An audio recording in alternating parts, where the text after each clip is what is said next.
Hello everybody from the other side of the screen and welcome to the Makwanas Podcast. You know I'm not doing this alone, I'm doing it with my one and only husband, as you just saw him coming and assuming his place as a king. So how are you doing? I'm fine, man. How are you doing? I'm super blessed. Yeah. These guys have been watching our podcast and giving us the thing. Yes. The vibe, and today is yet another amazing day, another amazing episode that we are bringing to you. Yeah. What is it that you have for them? What is it that you have to say? Especially that yesterday we were celebrating Mother's Day. I want to actually first throw it to you. That's great.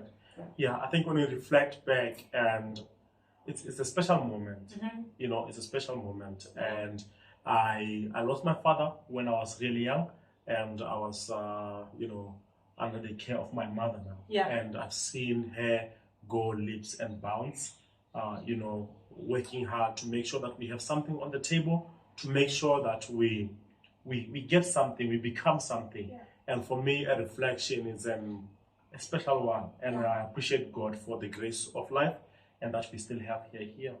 So, and also celebrating my mom, my mother-in-law, this beautiful angel that she has groomed, and we managed to see her yesterday. Oh, wow, it was so special, right? Spending it with her, it was so special. And she was like, everywhere we go, it's my day.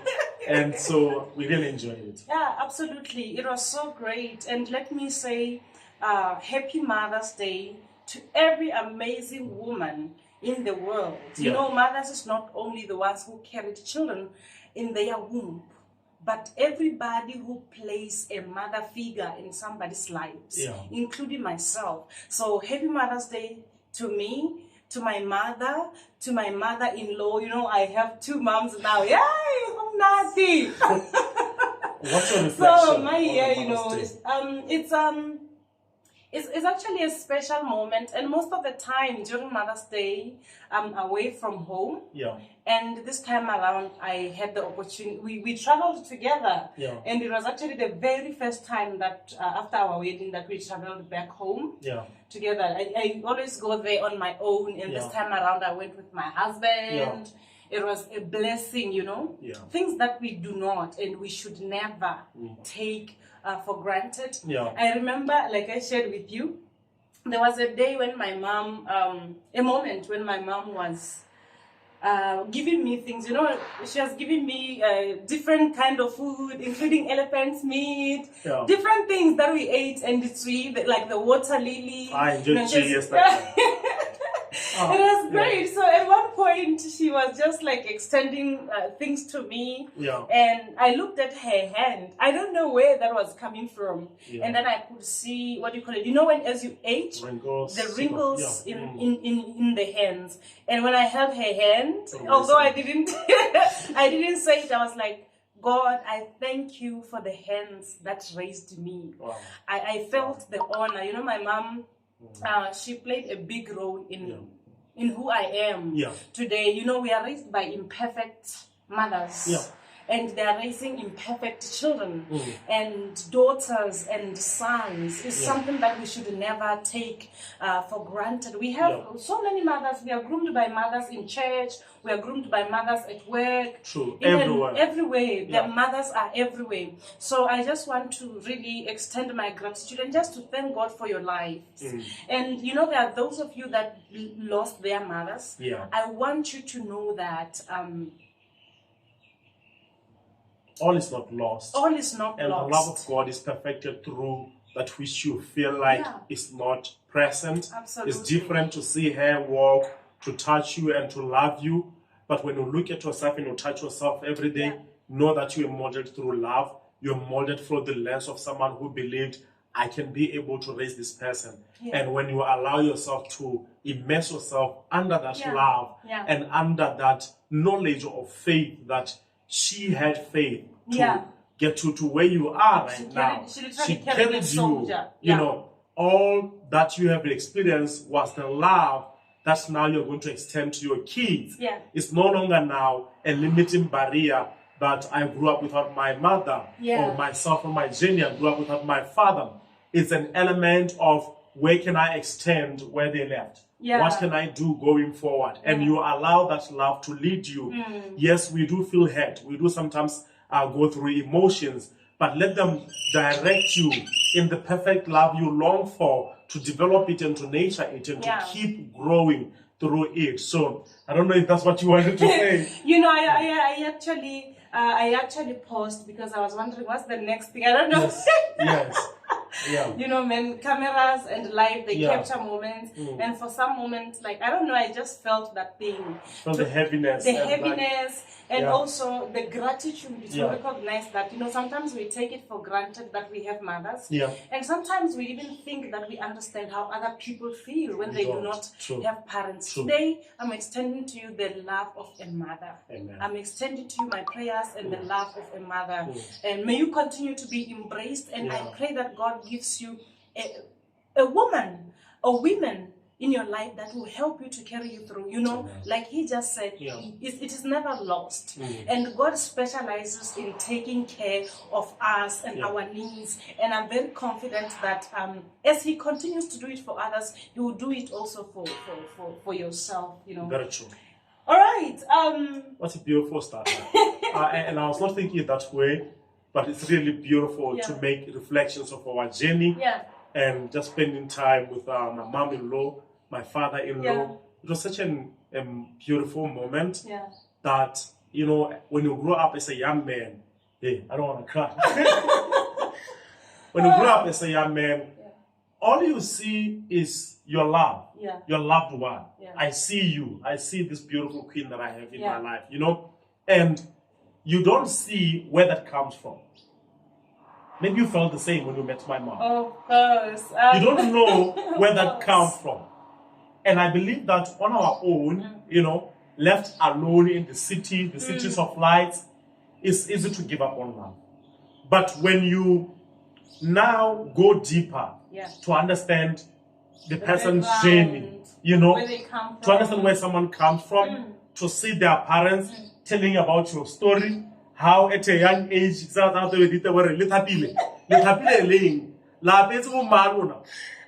those, when I see them today, it's not like you are trying to impress me. You get the point? So it's like, this person has been this person. I looked at you, we visited our grandma.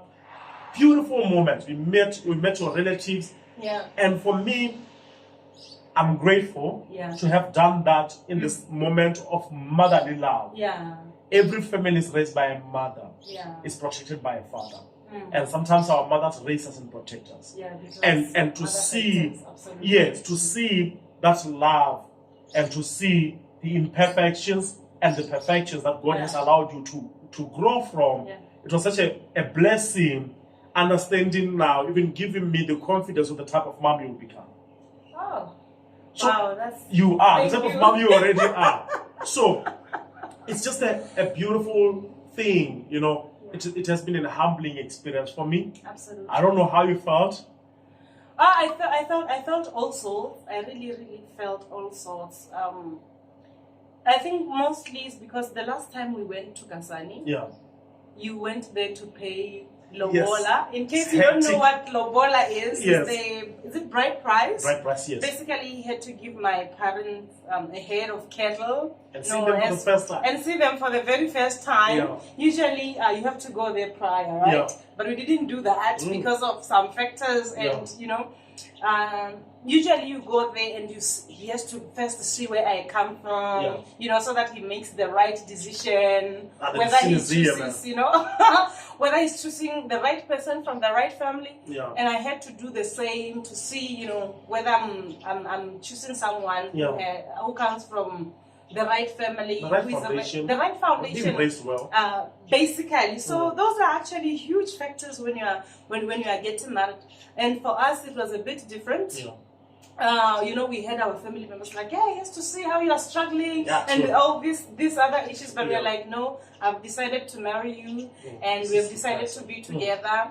And we are building, not based on what happened to us yesterday. Although that may affect our behavior and, you know, we were very confident that we have also adopted a new bloodline that is of God, So we're like, no, I've made my decision to be with you based on who you are and who you have shown yourself to be, and vice versa. But all in all, I was so it is always a humbling experience, and nothing beats being home. There is always that feeling of freshness when you go home. And it's such a delight. And also you realize that life comes from a broader perspective. And it was such a beautiful moment. And I didn't know we were going to go this deeper into this, but I really feel right now I'm reliving the moment. Honestly, I'm re-feeling the different moments we've had there. And it feels fresh and new. And I really want to carry that going forward until our next visit again to Malaranta, our next visit to Kasan. I wanted to ask you, okay, maybe you can There's share. something actually that I wanted to ask you. Maybe it's going to be in line with what you're going to ask. Okay. You can go ahead and ask. Okay. No, I wanted to ask on your experience. I never got a chance to sit on a camera and interview on the experience of the Forbes experience that you experienced, where you were and what was happening, what the selection criteria was, and how did you feel, man, from being selected to be a part of it? I think that's actually interesting, because the next question that it's not really a question, but a next point that I was going to look at and I was going to touch, it was in regard to where we are going, and where we come from, and the distance in between. True. And I was definitely going to touch on the Pope. So thank you so much. I want to believe that's, you are, what do you call it? No, we are one. We are one. and I see that every day, by the way. I see that every day, and in the things that maybe I'll be sharing. So let's talk about your journey. Being selected as a Forbes delegate. Congratulations once again. Thank you so much. Yes. It was amazing, It was really, really amazing. Actually, it was the month of April, right? I feel like the month of April was very eventful for both of us. True. And it's something that I'm grateful for. And folks in particular, I was actually a delegate and I was representing my business, International Language Hub. The business focuses on teaching foreign languages like Chinese, English. We also have Setswana classes because there are foreigners who learn Setswana as a foreign language. We have Swahili and other languages. We also teach on intercultural intelligence, basically helping you how to work well with people from different cultural backgrounds. We touch on diversity, equity, inclusion. It's all about training you or grooming you to become a globally competent citizen, so that you don't only thrive in Botswana. You can thrive outside. So also to note that you offer that for organizations, corporate organizations, in group workshops. Absolutely. And I've seen you do some of them, sorry for stepping in. I've seen you do for the Bositu client we worked with. It was such an honor for them to see how you can look at life from a different lens, and how that actually affects how you work with others. So I really, really, really, really, as a coach, as a professional development coach, recommend this program, honestly. Wow. So basically that's it. If you're a professional, you are an institution, you are a student, basically I work with people who want to thrive in different backgrounds, So at International Language Hub, that's what we do. And I was representing International Language Hub at Forbes. Looking at it, it was a humbling experience, but also you feel a sense of pride. That sense of pride is very important, because I started International Language Hub when I was still at Mau. By that time I was on internship, and I was thinking, I was actually not done with my master's degree. I was studying, and I was also on internship. I was working at the University of Botswana, and I was thinking, what can I do with what I know? Because I felt like the money that I was earning was not enough, So I had to find ways of increasing what I was earning. By that time, actually, I was on, I was sponsored by the Chinese government to go to China, and then I came back. And then after I came back, COVID hit. I couldn't go back. I see. So I had to continue study, and then they had to cease You had the to get married first. It was for you, man. It was for me. She came back from China. COVID hit. She can no longer go back. Yeah. We get married. Now you can go back to China. Okay. You can continue. Did it have to be about you? It has to be. Extra. I told you we came back from China to get married to me. I'm glad We I never did. knew each other. We never met. Mm-hmm. But coming back here was divine. Absolutely. And I remember our pastor one day, he was preaching and said, some of you, your wife will fly all the way from overseas to here to get married to And you. I did. And I believed it. That was my word. Wow. So we can continue. Yeah, we should give that testimony. I will. Oh, actually, just did. Yes. So you should give it again.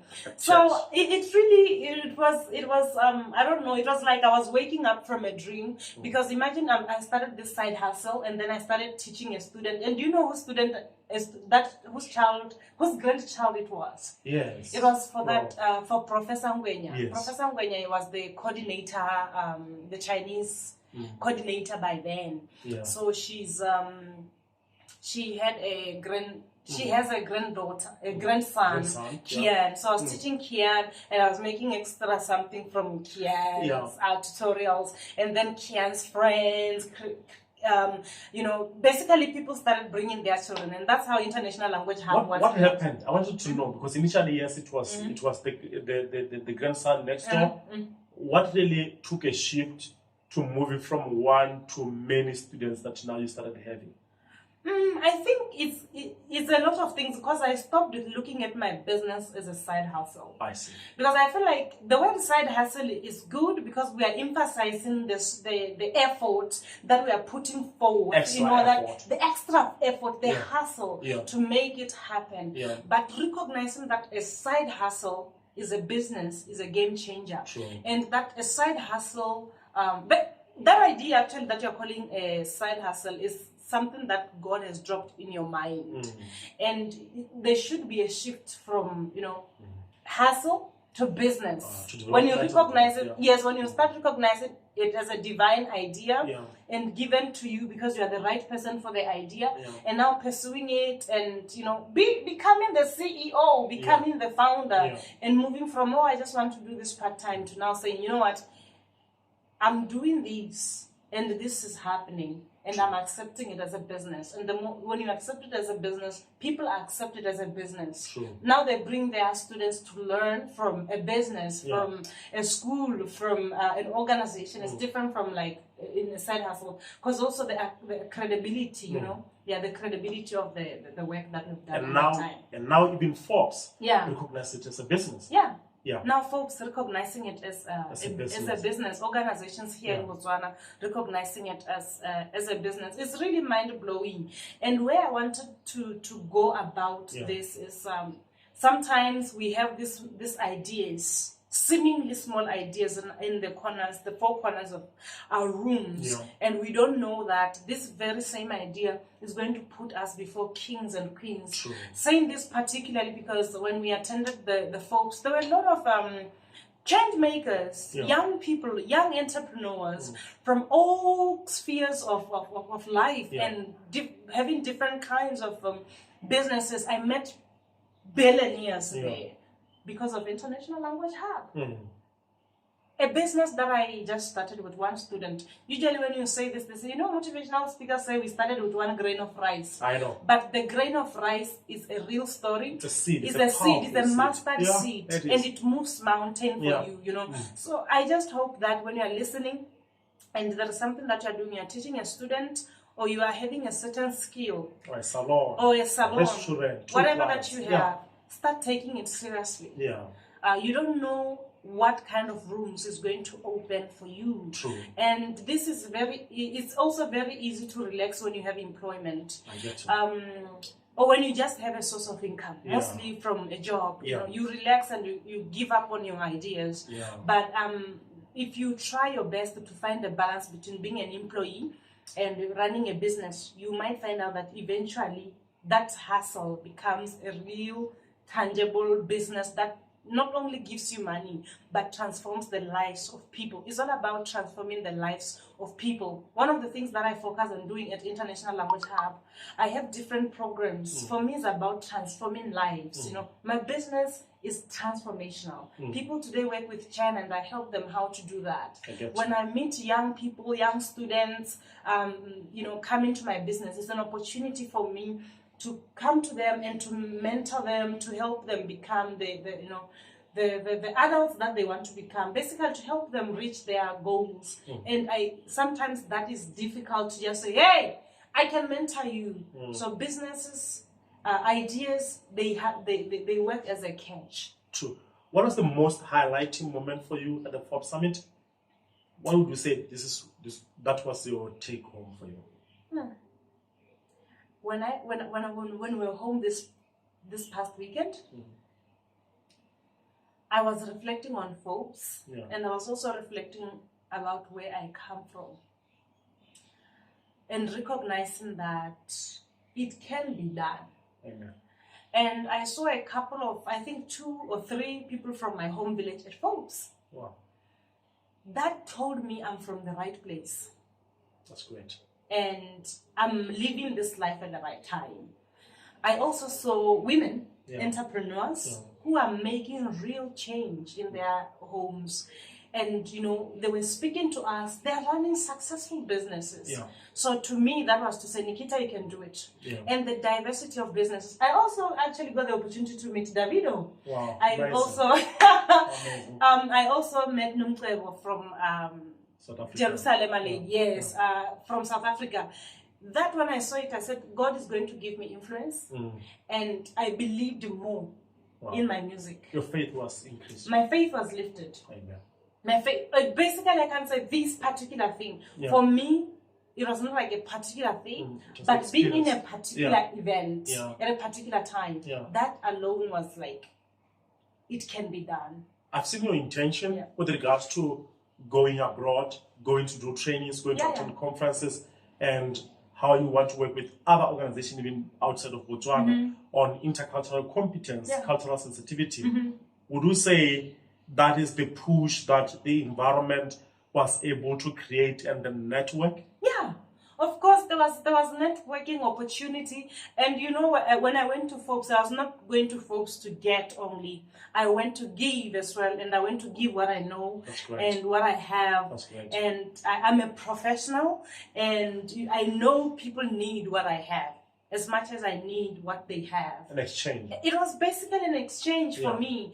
And as I talk about cultural intelligence, mostly I focus on entrepreneurs, I focus on professionals, and I was happy that throughout the Forbes Summit, I was able to talk to almost 100 executives about cultural intelligence, and it really amazed me to see that this is something that they received well, and they understand, they know. And sometimes I'm like, you know, I didn't look at it that way, but it really changed my mind. Giving you an example, I spoke to one entrepreneur from Rwanda, and actually managed to get myself a speaking gig in Rwanda because of that discussion. Congratulations. Thank you. Way to go. Thank you. You know what we're looking at?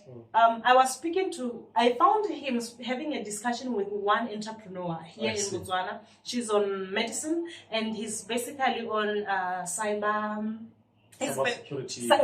security and software. I see. Software development. He's on software. He's a software developer, and he runs a business on software development. I see. Yeah.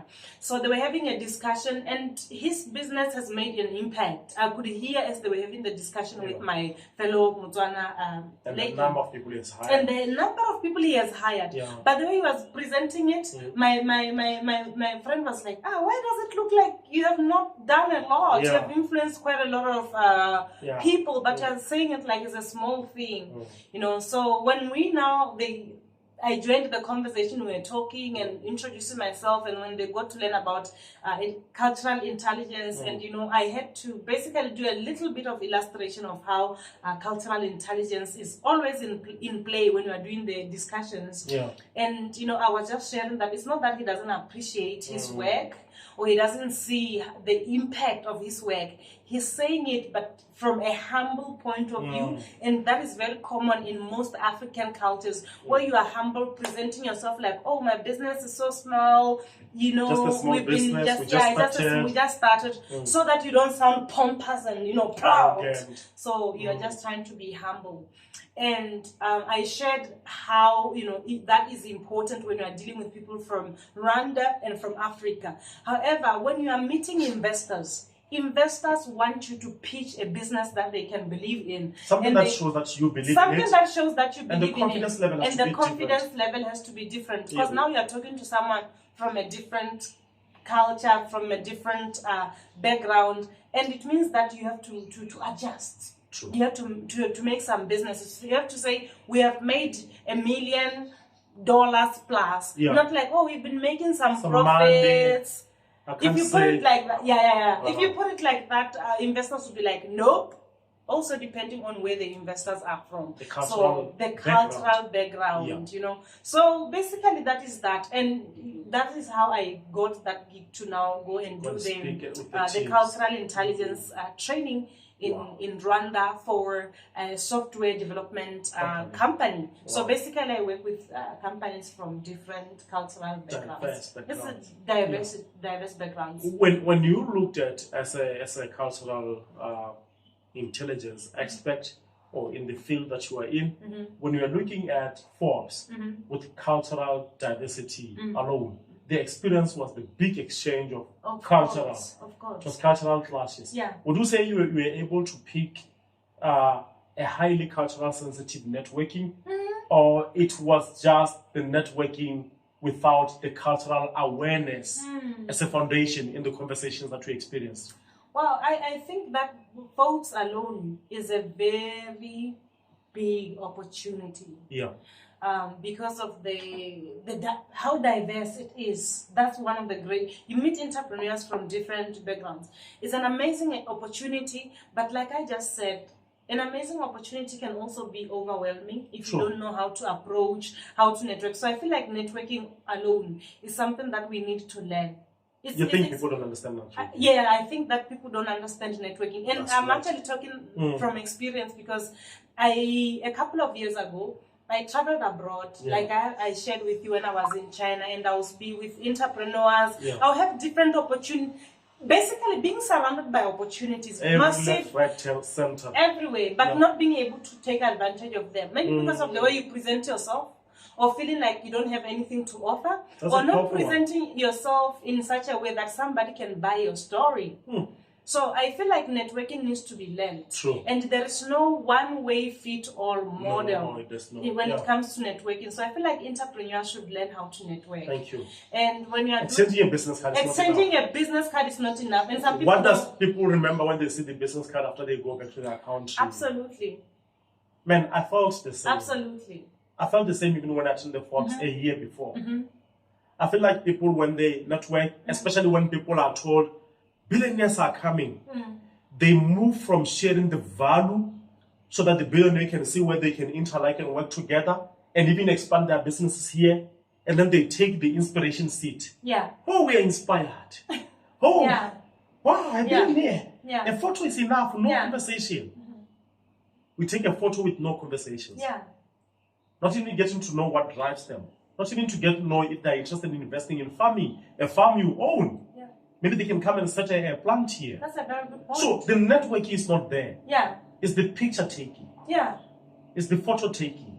So I think that on its own is very deadly. And that's number one. Number two, I feel like we see the networking there. We don't plug into the wiring. We don't plug. And lack of plugging comes with lack of not knowing what our value is. Not knowing what our value is.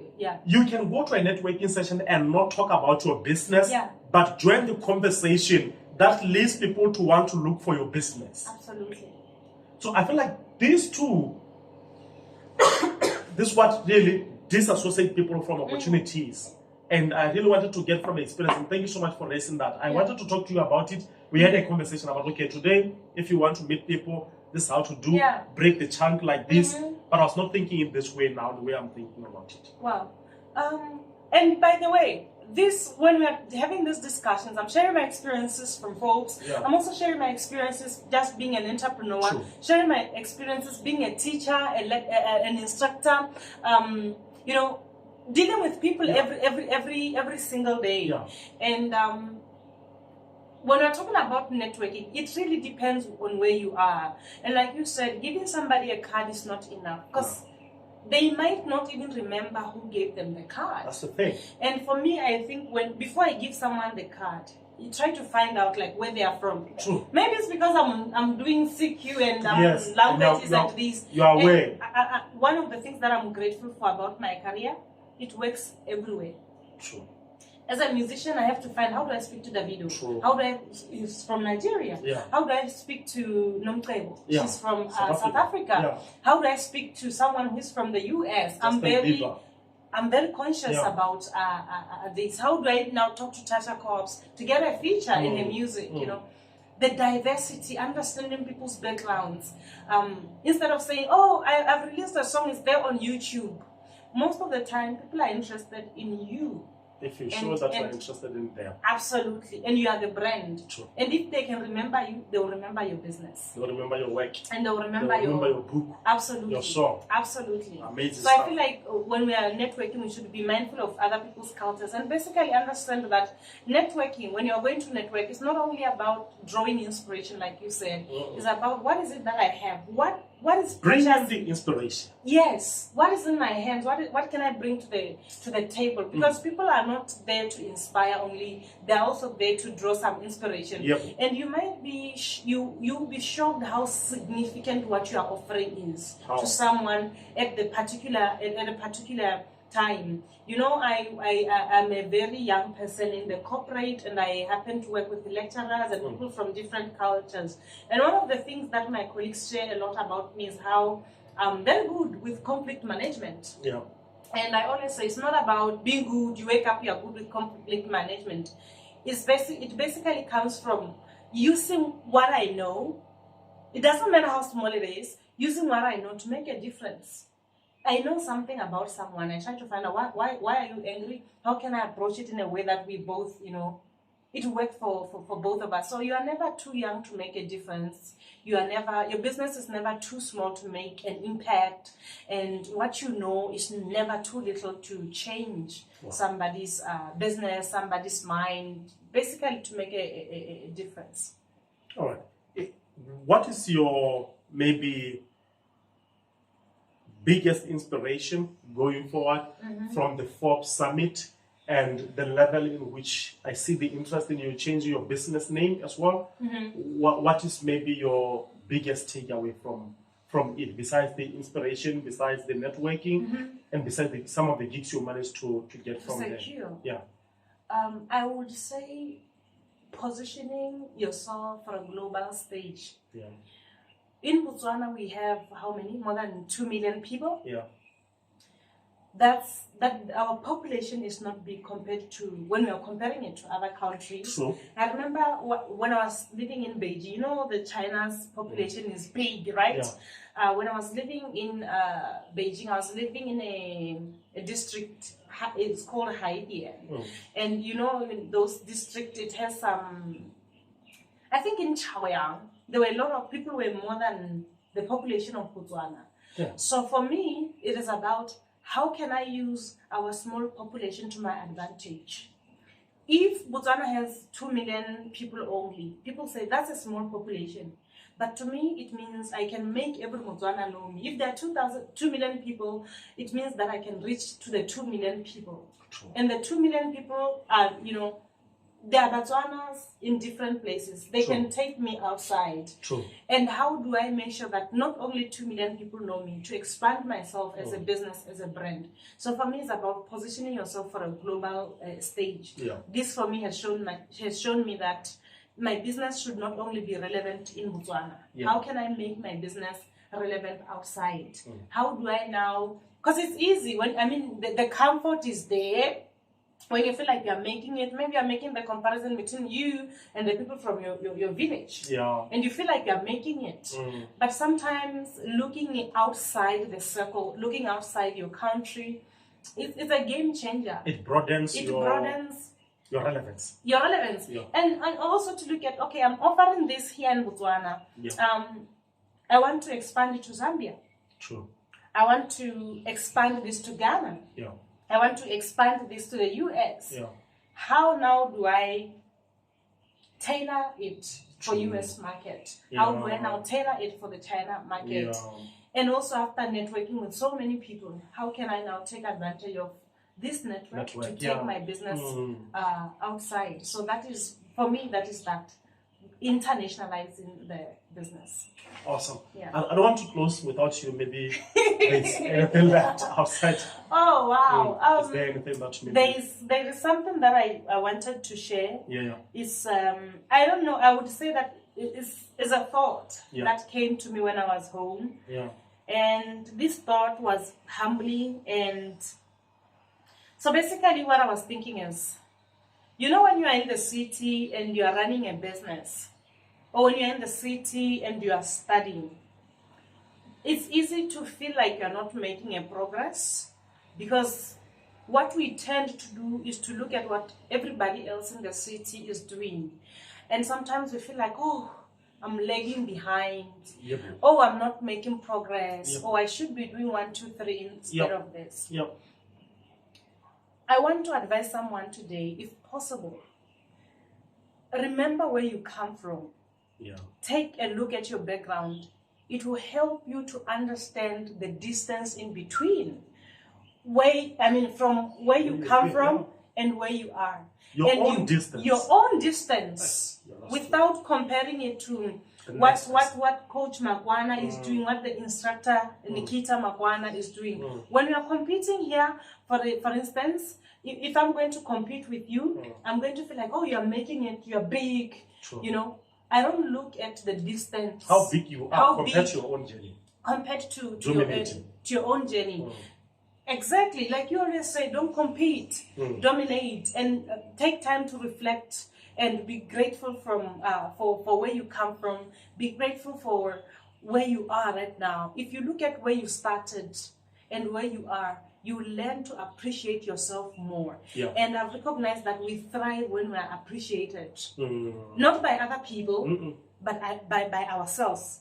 Can you appreciate yourself for where you are, for getting that degree, for getting that certificate, for having that job? Even if you don't have a job, there was a moment where it was harder than it is right now. True. And those are some of the things that you should be grateful for. And even as you are making strides and you are thriving in the business corridors, it's easy to say, hey, I didn't grab that business. It was $1 million. Couple of years ago, you didn't even have that idea. True. And a couple of years ago, you couldn't even pitch a business. Now you can. That's progress. And progress should not always be measured by monetary value. So it's something that I wanted to touch on. Powerful. When you look at your journey and eliminating everyone else, you have been thinking about as your competition. Yeah. Would you still have a pat on your shoulder and smile and say, I've made a progress? Yeah, when you look at life from that lens, I call it dominating. When you look at what other people are doing and try to do what they are doing, you are competing. And in this world, there's no one who can do things the way you can do them. Thank you so much for summing up in that. Thank you, and thank you so much for always talking to me about creating value. Yeah. Focus on creating value. Yeah. And when you create value, that's what will bring people to you. Not only looking at what others are doing out there. Yeah. You can do that for inspiration, but don't do it to measure whether you are succeeding or you are not. Yeah. As he always says, don't compete. Dominate. This is the Makwanas Podcast, everybody. Thank you so much for tuning in. We love you so much. We love you more and now. more and more.